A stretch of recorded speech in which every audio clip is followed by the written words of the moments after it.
Yeah, about Billy Bob Kickarilla Cash Jr. Yeah, he's one of my favorite people, actually. He's a component of really me and my life and my early life. I grew up on a ranch and was raised working cattle on a ranch. I was a cowboy, and there was a lot of Billy Bob Kickarillas around. But when I went to Los Angeles, I somehow had gotten into an apartment with some guys who were in the music business, and I was put there by a corporate thing, or I can't remember what it was, but this guy named Oliver, and he was a known producer, had some hit records from New York, and this was before I'd done anything, in the business. I was just a kid from Missouri, and I was walking down the street in Los Angeles, and on Hollywood, on the Stars, we lived right there, and we were walking along behind a couple of guys who had literally just gotten off the bus.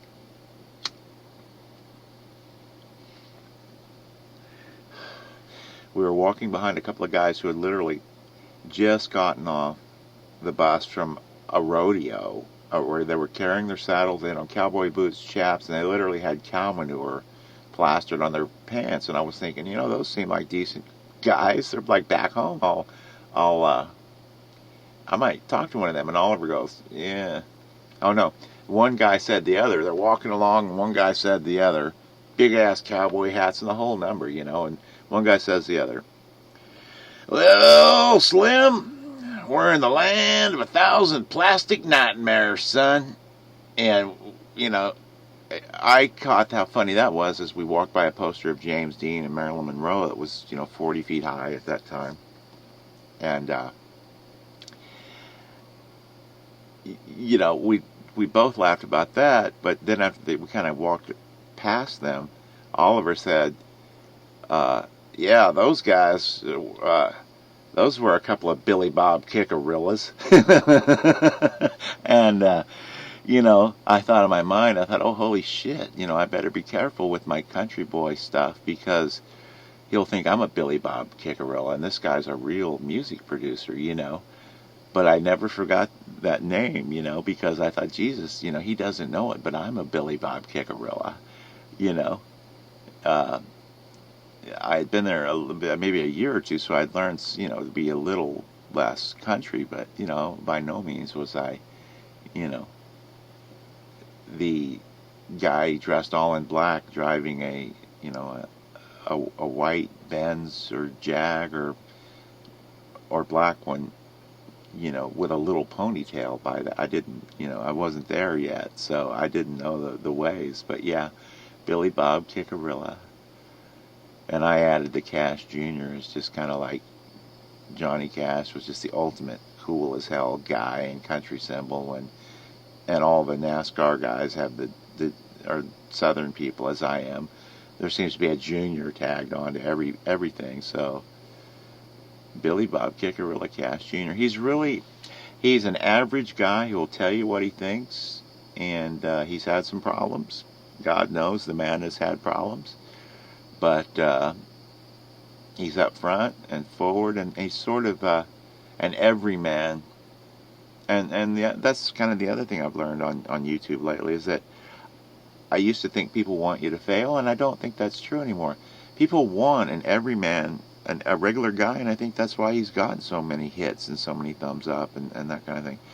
They actually are looking for a hero and somebody to make good and do good, a regular guy to do good, and that's Billy Bob, man. He's doing real good, and I think they sort of connect with that in a way. There's a little Billy Bob Kickarilla Cash Jr. in everyone, But I do think people actually they're looking for heroes. They're looking for people to champion, people to do good, They want them to do well. But they don't like people who are cocky about it or arrogant about it or,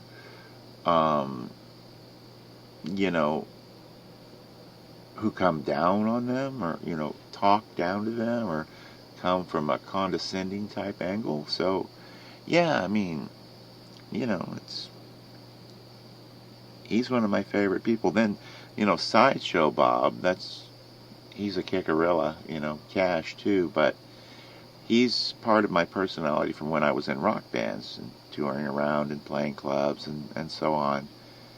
Um, he's he's a good, solid player and all of that, but he's wilder. He's not a country fan. He's a rock and roll. He likes country, but he's a rock and roller, and he'd prefer to rock and take drugs and party and screw women and so on.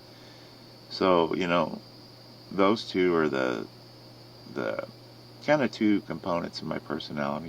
One sort of the older cowboy who's been around and been injured and hurt and shot and stabbed and tortured, and he don't give a shit. He'll come back at you and kill you, or whatever, or at least tell you off. So that's an aspect of all the things that I've been through, and then there's the aspect of Sideshow Bob, who just wants to party and rock all the time, and so yeah. And there's actually a few others that I haven't really brought into the mix into play yet. So, but we'll see. I'm exhausted.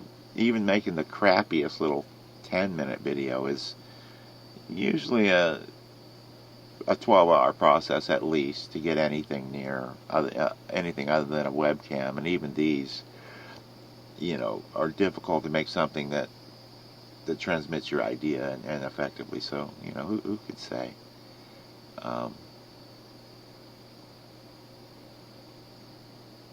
But yeah, they're aspects of my own personality. And the producer, Clayton, is he's the one who never looks at the camera, never shows his face, and so on.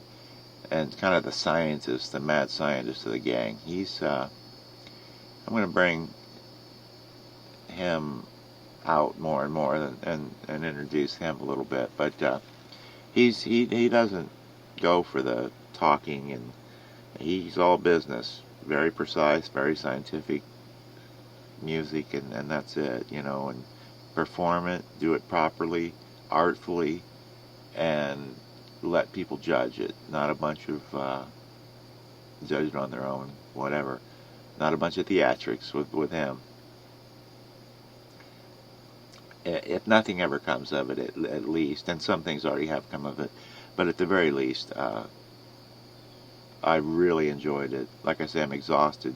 20-hour days for 90 days, but what else am I going to do at this point in my life? I mean, I really had no choice but to create or sort of throw my hands up in the air and just give up on life. And so yeah, that's how it all came about. It's pretty straightforward, but really effed up too.